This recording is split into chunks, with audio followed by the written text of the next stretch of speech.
Donc bonjour à tous, bienvenue là sur cette information collective donc, du BPGEPS Loisirs tout public. Donc, moi je m'appelle Nicolas Morel, moi je suis le coordinateur pédagogique donc, de la formation, donc, du BPGEPS Loisirs tout public.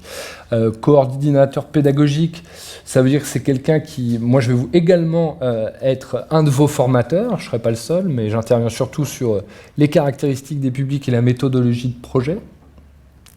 Et je fais également l'interface entre le ministère et l'organisme de formation, puisque nous, on doit répondre, comme je vous l'ai dit, à des protocoles de certification qui sont évidemment, où il existe un protocole que l'on doit respecter. Et donc, je m'assure que toutes ces certifications puissent vous permettre réellement d'obtenir les différents UC et donc le diplôme. Un de mes rôles aussi, c'est de faire un suivi individuel, à la fois avec votre structure, où je vais rencontrer votre tuteur, je vais faire une visite de structure, et puis de vous suivre évidemment dans ce parcours de formation s'il y a des difficultés ou même des réussites, voilà, pour l'objectif étant vraiment de vous accompagner sur cette année de formation. Donc vous avez les dates de formation qui sont inscrites sur l'écran derrière moi. Donc c'est une formation qui va débuter donc, le 14 novembre 2016 et qui va se terminer le 14 novembre 2017. Donc c'est une formation qui dure 12 mois. Alors voilà, avant de vous présenter la formation, je vais vous dire juste quelques mots donc, sur Transfert. Donc là, bienvenue à Transfert. Vous êtes dans une des salles de formation de Transfert. Il va en avoir une deuxième juste à côté, en face, la porte en face.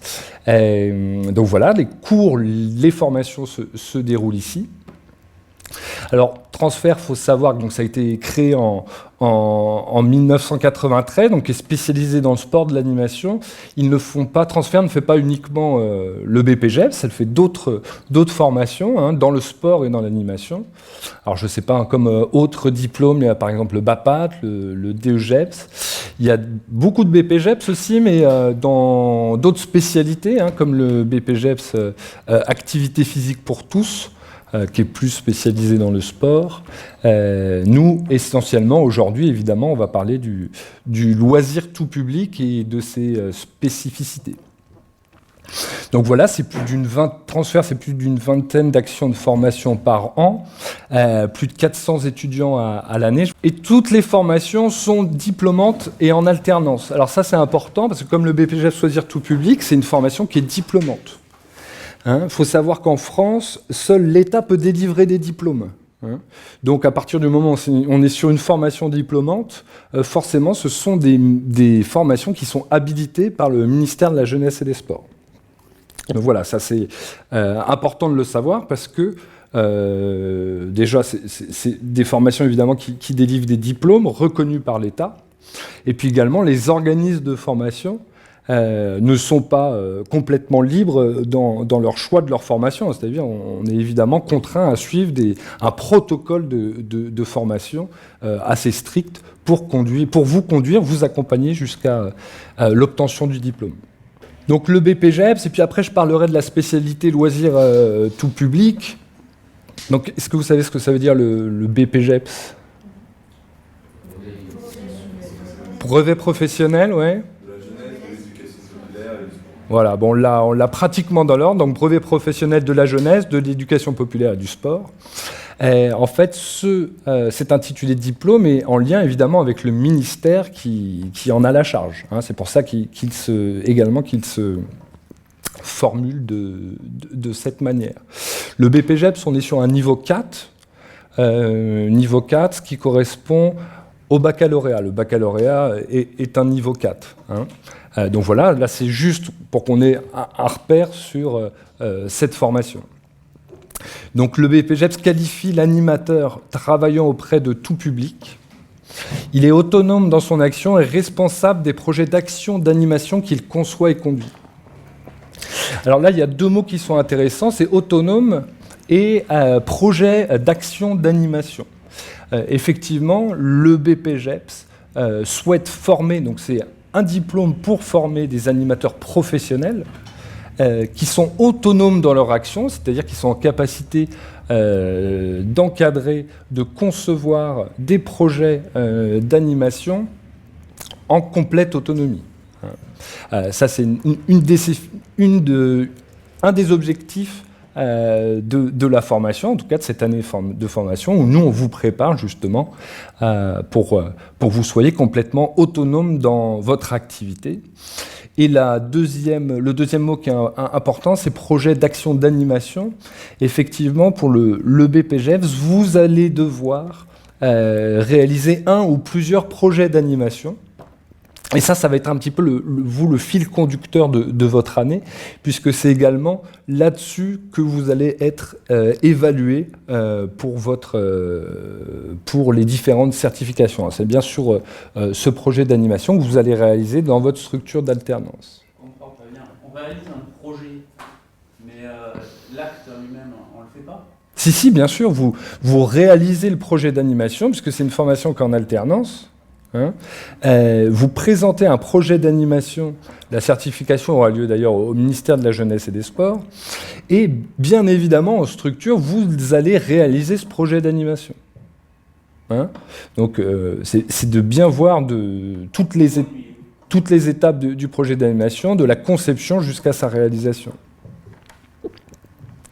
Alors, dans quel type de structure on peut réaliser l'alternance pour le BPGEPS ? J'aurais envie de dire qu'à partir du moment où vous êtes en capacité de proposer des projets d'animation devant un public, face à un public, la structure d'alternance peut être pour le BPGEPS.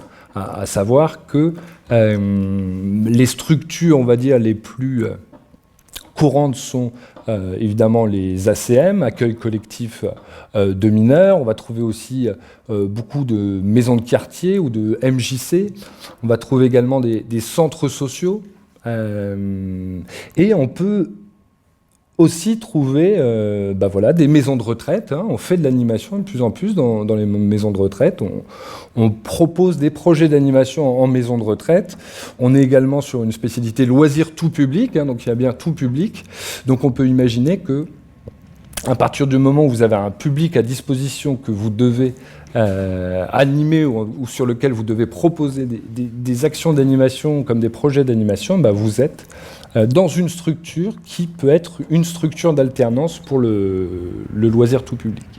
Dans les écoles aussi, non ? Alors quand je parlais d'ACM, accueil collectif de mineurs, c'est souvent, en tout cas à Paris, c'est comme ça que ça se déroule, c'est dans les écoles. Enfin, c'est dans les écoles, c'est bien dissocié. Il y a d'une part l'instruction publique, enfin les écoles, et de l'autre côté les ACM, accueil collectif de mineurs, qui ne sont pas sur les mêmes temps, mais qui sont souvent dans les mêmes structures. Comme sur les temps périscolaires. Ça veut dire aussi les primaires et maternelles. Bien sûr, vous pouvez être en accueil collectif de mineurs pour les maternelles ou pour les primaires. Est-ce que ça peut être avec un groupe présentant un handicap ? Oui, tout à fait. Ça peut être une structure pour des personnes en situation de handicap. Il y en a qui ont déjà, pour faire un petit... qui ont déjà trouvé leur structure ou qui ont déjà une structure sur laquelle ils souhaitent réaliser cette alternance en BPGEPS loisirs tout public. Oui ? Dans une association, oui. Une association... Avec des enfants de 12 à 4 ans. De 4 à 12 ans. Ouais. Dans une association avec des enfants de 4 à 12 ans. Sinon, dans une maison de retraite. D'accord. Ouais. Vous également ? Dans une MJC, elle se situe où, cette MJC ? Oui, c'est où, en bas de chez vous ? Parce qu'en fait, en vrai, j'ai déjà travaillé avec eux. D'accord. Je suis un consultant, en fait. Donc dans une MJC à Bagnolet. Est-ce qu'il y en a qui sont inscrits ou qui sont déjà dans des ACM à la ville de Paris ? Non, moi je cherchais des contacts par contre. Ouais. Pour des structures ? Pour des structures, ouais. Ouais. Je sais pas, je m'oriente plutôt vers un centre en lien avec une école pour avoir des enfants à partir de 6 ans, donc le primaire. Mais faut que je cherche dans ce sens-là. Moi, je sais que je me suis renseignée. Normalement, c'est par rapport à la mairie de Paris. que c'est. Ouais. Faut aller voir la mairie de Paris, à la rue Lolo, je crois. Ah, À la rue Lolo, ouais. le quatrième. Ouais, D'accord. faut leur envoyer un dossier de candidature, quoi. Ouais, ouais. Pour ceux qui, vous aussi, hein, vous souhaitez ACM, et puis j'ai vu une autre main. Oui, pour moi, c'est différent dans le sens où ça fait déjà plusieurs années que je travaille avec la mairie. D'accord. Mais vous souhaitez changer de structure, hein? Pas forcément, mais oui, c'est très bien. Donc effectivement, pour la mairie de Paris, je sais qu'ils prennent énormément en contrat d'apprentissage. Donc contrat d'apprentissage, c'est pour des jeunes entre 16 et 25 ans, pour justement réaliser l'alternance en BPGEPS. Et pour ceux qui le souhaitent, il y a une candidature à réaliser par Internet où vous devez remplir un dossier de candidature et le leur renvoyer. Alors, le lien, vous le trouvez assez facilement. Il faut juste taper la cellule apprentissage de la mairie de Paris sur Google ou candidature mairie de Paris apprentissage. Vous allez trouver voilà, ce dossier qui va vous permettre qu'on va vous proposer un contrat d'apprentissage pour travailler dans un accueil collectif de mineurs de la mairie de Paris. Alors il y en a énormément, évidemment, puisque chaque arrondissement compte plus d'une dizaine d'ACM, donc vous imaginez au total. Donc voilà, c'est quand même un dispositif sur lequel on travaille énormément, puisqu'il y a beaucoup de demandes pour des contrats d'apprentissage avec la mairie de Paris. C'est forcément dans sa propre circonscription ou ça peut être partout? Non, après, ils vous proposent, je me demande si dans le dossier de candidature, je pense qu'ils vous proposent le lieu où vous souhaitez exercer, et puis sinon, après, ils vous proposent un arrondissement, une école, où ils recherchent un apprenti sur un an, et auquel cas vous allez rencontrer le directeur de la structure, vous réalisez un entretien comme un entretien d'embauche, hein, c'est un peu la même manière, et puis après il vous dit si il vous prend pour une année de formation. Quand on a plus de 25 ans, on passe à autre chose. Alors après, quand on a plus de 25 ans, il faut aller sur d'autres contrats, hein, comme le contrat de professionnalisation. Si vous êtes employé, vous pouvez avoir des périodes de professionnalisation et puis également des dispositifs tels que le FONGECIF permettent d'avoir un financement pour cette formation. Le FONGECIF, c'est lorsqu'on a déjà travaillé plus de 2 ans dans une entreprise, auquel cas on a un droit de financement à une formation. Alors c'est pareil, c'est des démarches administratives à réaliser auprès de cet organisme pour pouvoir accéder à ce financement. Pour les contrats d'apprentissage, on a droit aussi à un financement Le contrat d'apprentissage, en fait, vous êtes rémunéré pendant votre activité. Alors c'est un pourcentage du SMIC, hein, en fonction de votre âge. Vous êtes rémunéré, c'est comme un contrat sur lequel on est sur 35 heures en fait. Vous réalisez 35 heures. Sauf que la formation fait partie des heures sur lesquelles vous êtes rémunéré. C'est pour ça que c'est quand même un contrat assez intéressant. Et en plus, la formation est financée. On est obligé d'être rémunéré. Sur un contrat d'apprentissage ? Oui. Ouais, c'est obligatoire. Parce que vous ne souhaitez pas peut-être. Non. Pour trouver plus facilement, parce qu'il y en a qui prennent plus facilement. Alors, si on voit effectivement, dans ce cas-là, on part sur un stage conventionné, s'il n'y a pas de rémunération. On n'est plus sur un contrat salarié, un contrat de travail, on est sur un stage. Donc là, c'est tout à fait possible également d'avoir un stage non conventionné pour réaliser la formation. J'ai une question. Est-ce qu'on peut l'exercer dans le commerce ? Par exemple, son alternance, si on a trouvé un commerce, par exemple un magasin de sport, si Decathlon ou quoi, et qu'on a moyen de mettre en place des animations sur le terrain. Non, ça va pour travailler dans un commerce, pour qu'un commerce comme Decathlon ou soit possible pour une structure d'alternance, ça va être assez difficile parce qu'effectivement, on peut parler d'animation de commerçants ou animation vente également dans ce type de structure, mais ça va pas vous permettre de rentrer réellement ou de proposer des projets d'animation vis-à-vis du public tel qu'on le conçoit dans l'animation socio-culturelle. Donc ça va pas être possible. Parce que c'est trop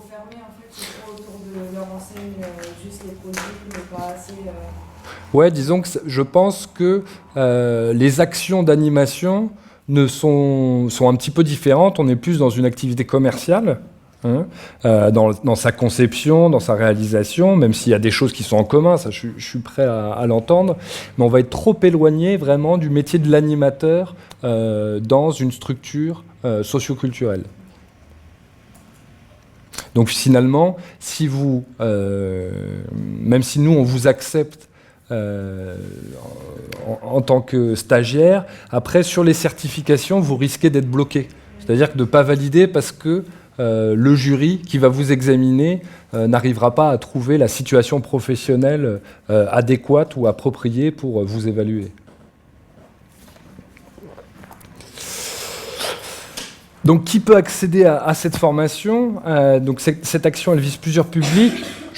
Je vais aller assez rapidement parce que je viens juste d'en parler. Donc, j'ai dit des jeunes de 18 à 26 ans. J'ai précisé cet âge-là par rapport justement au contrat d'apprentissage, donc ayant de l'expérience dans l'animation socioculturelle.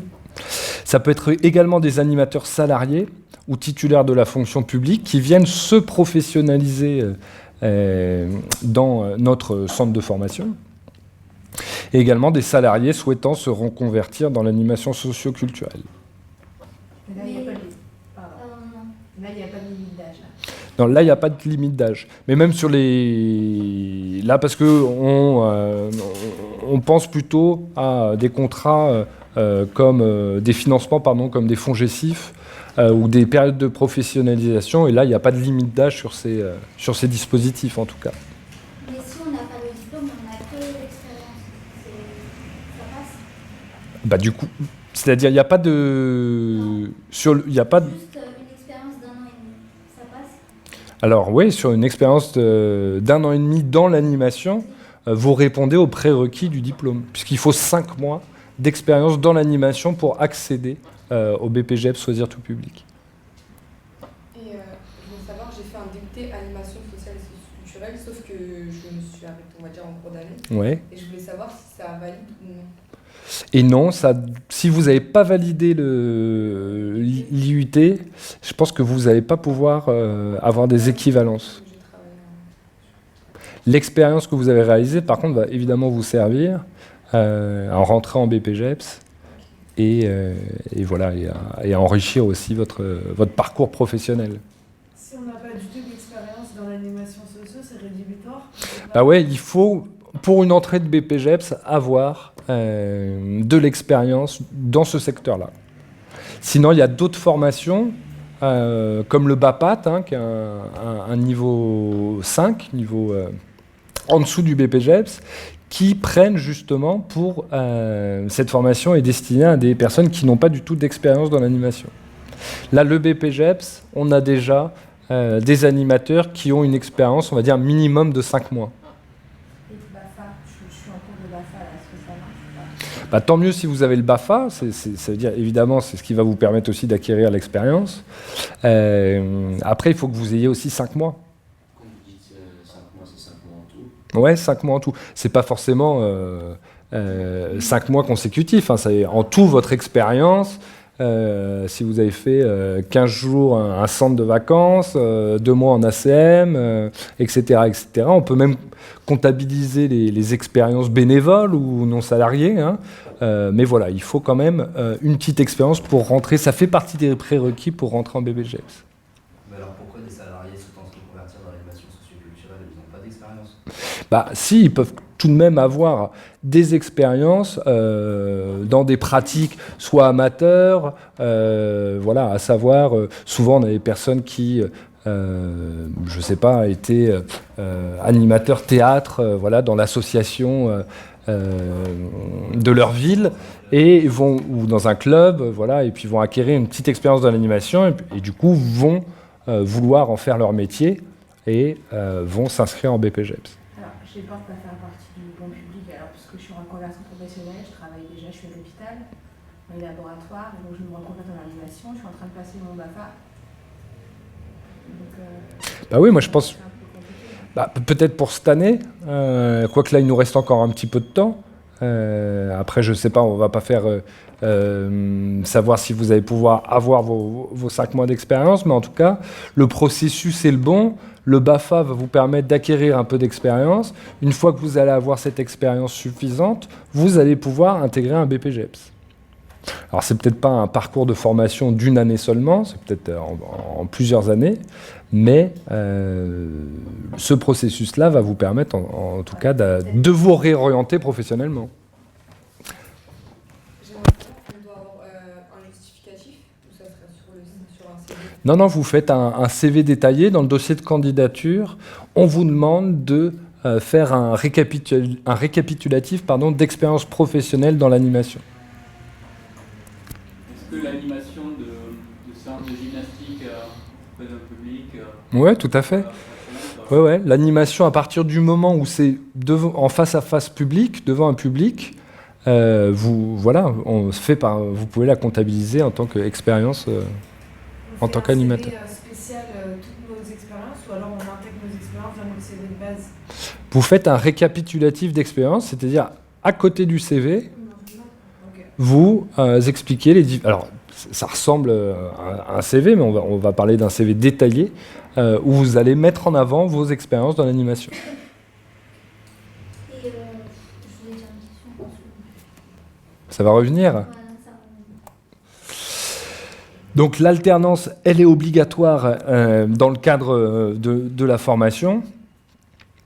Alors ça, c'est important à savoir. Donc l'alternance pour ce BPGEPS, vous allez être en centre de formation le lundi et le jeudi toute la journée, ainsi que le mardi matin. Et il n'y a pas de cours pendant les vacances. Donc ça, c'est quelque chose qui est important, qui va être important justement de communiquer à votre futur employeur ou votre futur tuteur. Et ensuite, vous allez être dans votre structure d'animation le mardi après-midi, le mercredi et le vendredi, ainsi que toutes les vacances scolaires. Vous allez devoir, pour le BPGEPS Loisirs tout public, réaliser également un stage de direction pendant 14 jours dans un ACM. Donc voilà, c'est ce qui va, toutes ces périodes scolaires vont vous permettre de réaliser toutes les expériences ou stages qui sont attendus pour la certification et l'obtention du diplôme. Allez, on continue donc cette information collective. Donc le BPGEPS, c'est une formation qui est composée de 10 unités de compétences, de 10 UC. Donc il faut savoir que les 4 premiers UC et les 4 premiers UC sont communes à l'ensemble des BPGEPS. L'objectif étant que si vous obtenez le BPGEPS, si vous souhaitez réaliser une autre spécialité, vous pouvez avoir comme dispense ces 4 premiers UC. Vous n'êtes pas obligé de réaliser l'intégralité de l'autre BPGEPS. Donc l'UC1, être capable, EC c'est être capable de communiquer dans les situations de la vie professionnelle. UC2, être capable de prendre en compte les caractéristiques des publics pour préparer une action éducative. Donc là, on va s'intéresser justement à quelles sont les caractéristiques de ces différents publics. Donc vous allez avoir des formations sur le développement de l'enfant, les différentes activités, animations qu'on peut réaliser en fonction des différents âges, des différents publics. L'UC3, être capable de préparer un projet ainsi que son évaluation. Donc, comme je vous l'ai dit au début de cette information collective, vous allez devoir réaliser un projet d'animation. L'UC3, toutes les interventions seront sur la méthodologie de projet. Justement, comment on réalise un diagnostic de territoire, comment ensuite on propose une action avec les contraintes et les ressources de la structure et comment on adapte évidemment notre action au public avec qui on souhaite réaliser ce projet. UC4, être capable de participer au fonctionnement de la structure. Là, vous allez avoir des interventions sur les différentes structures d'animation socio-culturelle que l'on trouve, le panel un petit peu voilà, des différentes de structures que l'on va trouver dans le secteur de l'animation. Donc on l'a vu, ça passe de la MJC à la CM, à l'association. Donc on va expliquer un petit peu comment fonctionnent ces différentes structures. J'essaye là de mettre en lien les différents UC, les interventions que vous allez avoir. Évidemment, je ne suis pas exhaustif, mais c'est juste pour que vous ayez une représentation de quel contenu vous allez avoir dans cette formation.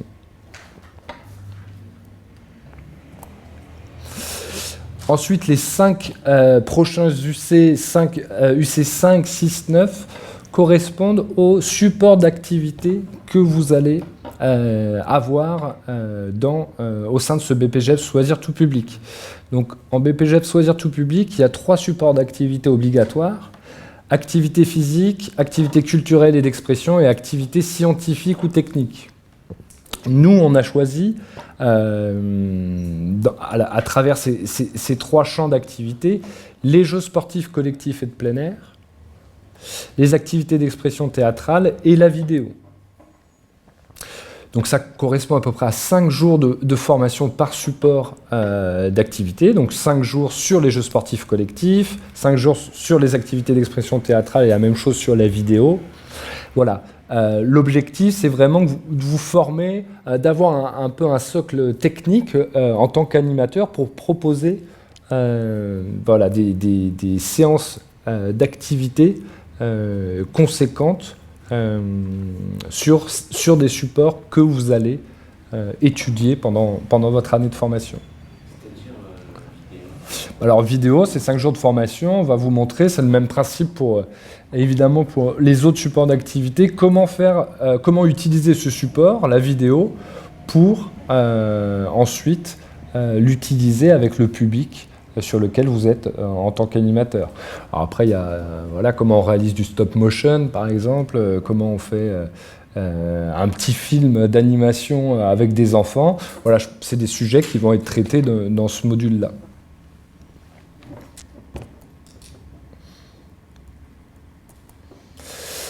Pour terminer donc sur l'articulation des UC du BPGEPS, l'UC10, l'intitulé c'est être capable de mener des actions d'animation à destination de publics préadolescents et adolescents.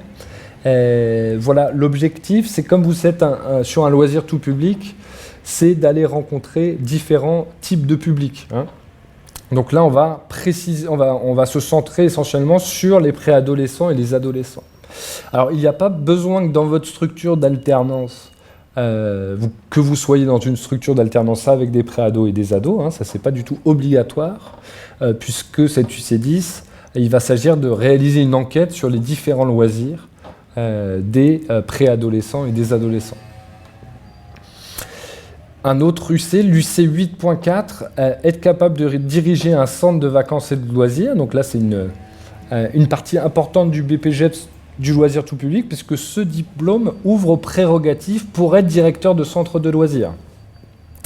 Donc voilà, forcément, c'est assez important dans le volume de formation.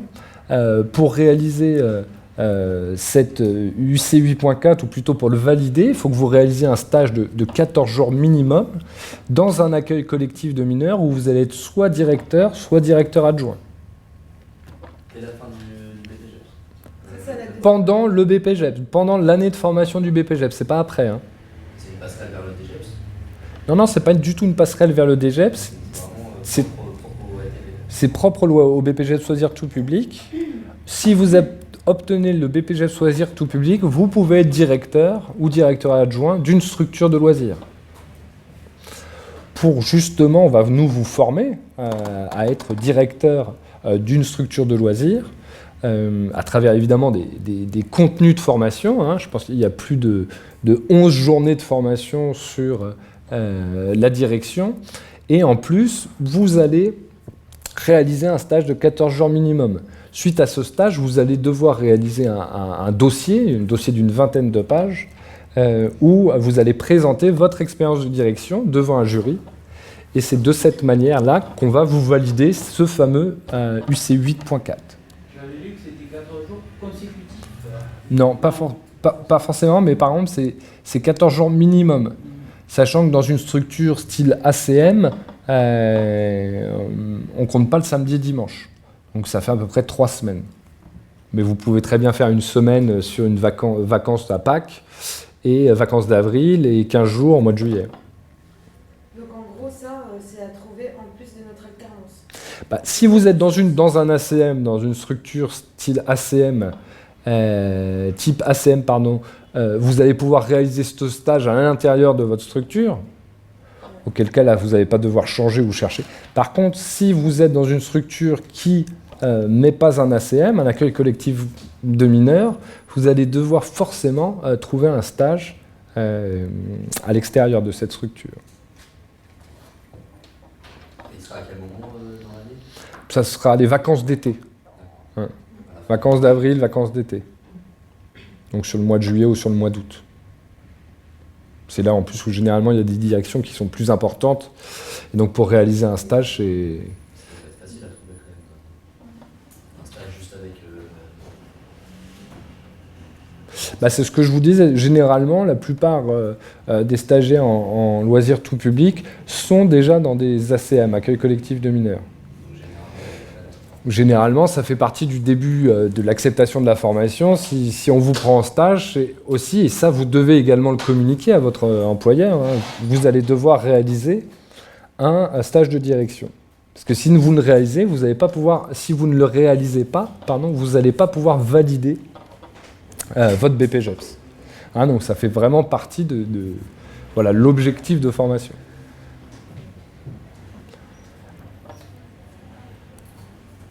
Alors comment on obtient ces différents UC, hein, ces 10 unités de compétences?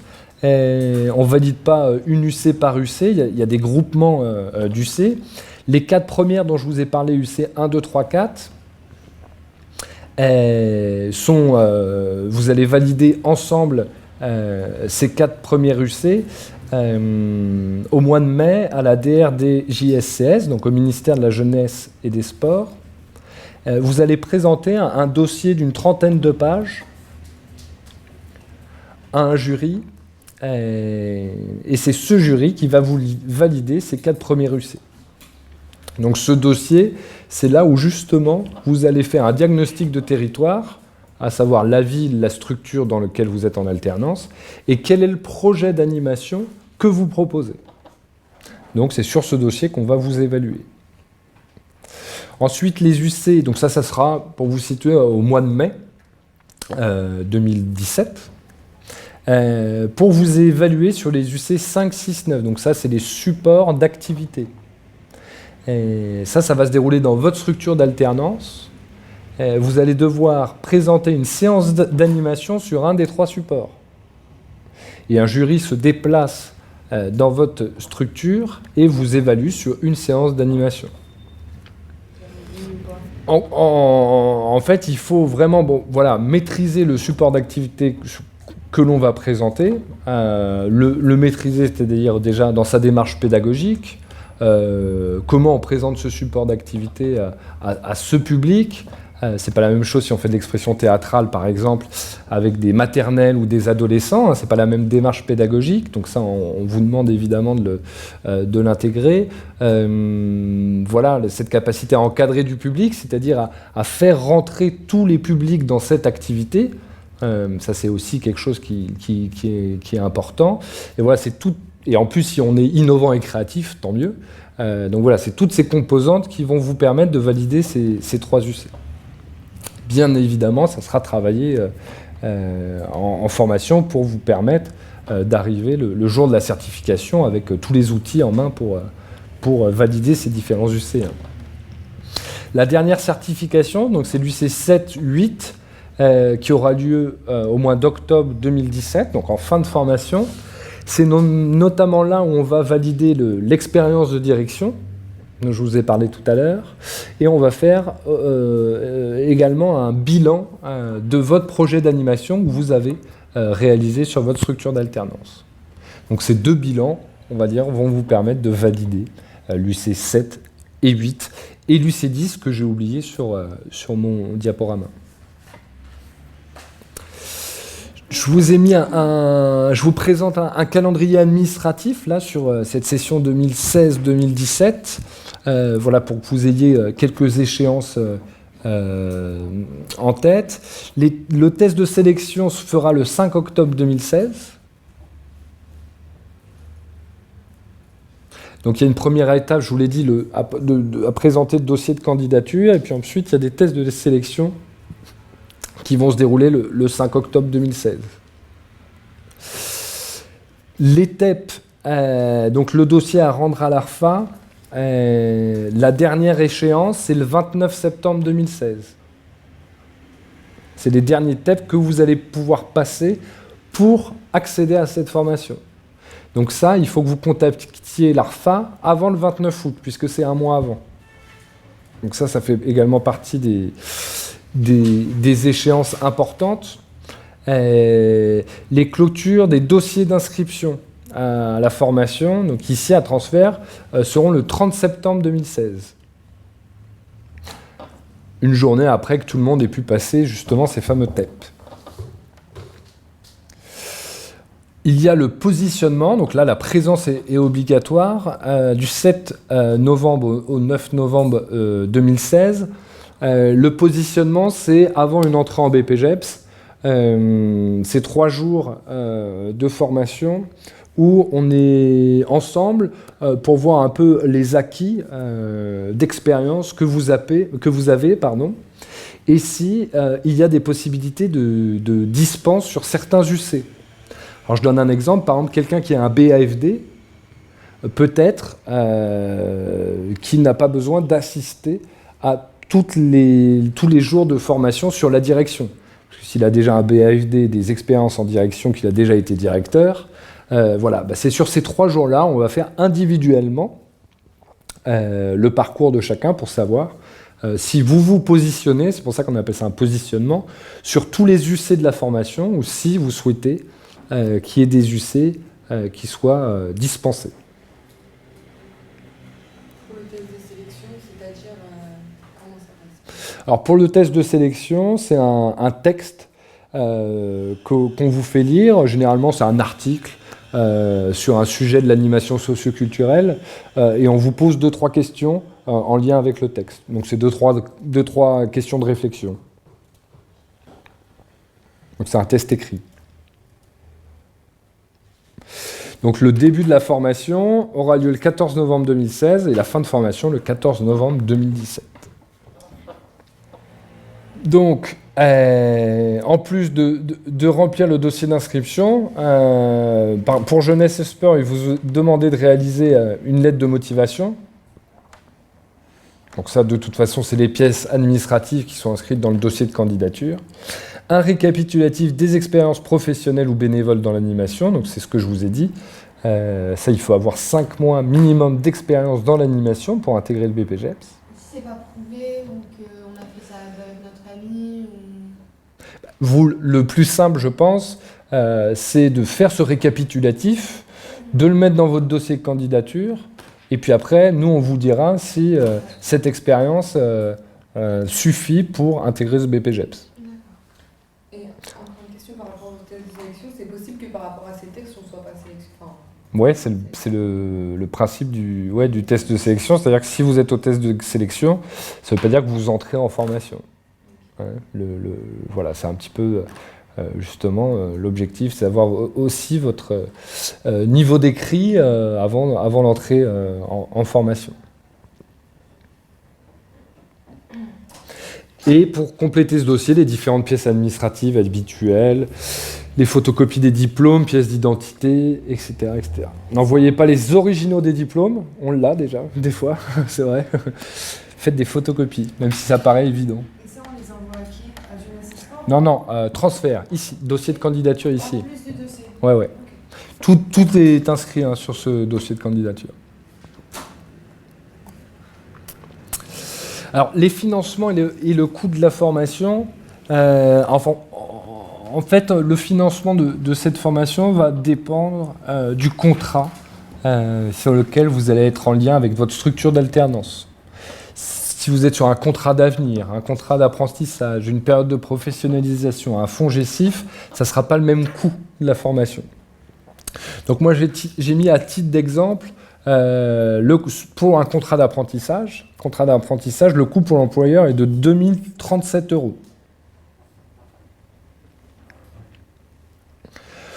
Pour tout ce qui est période de professionnalisation, contrat de professionnalisation, si vous souhaitez avoir un devis, le plus simple, c'est de contacter Sandrine Kielé à l'accueil, que vous avez déjà eu par mail, puisque vous êtes arrivé ici, elle vous a envoyé un mail pour vous prévenir de cette information collective.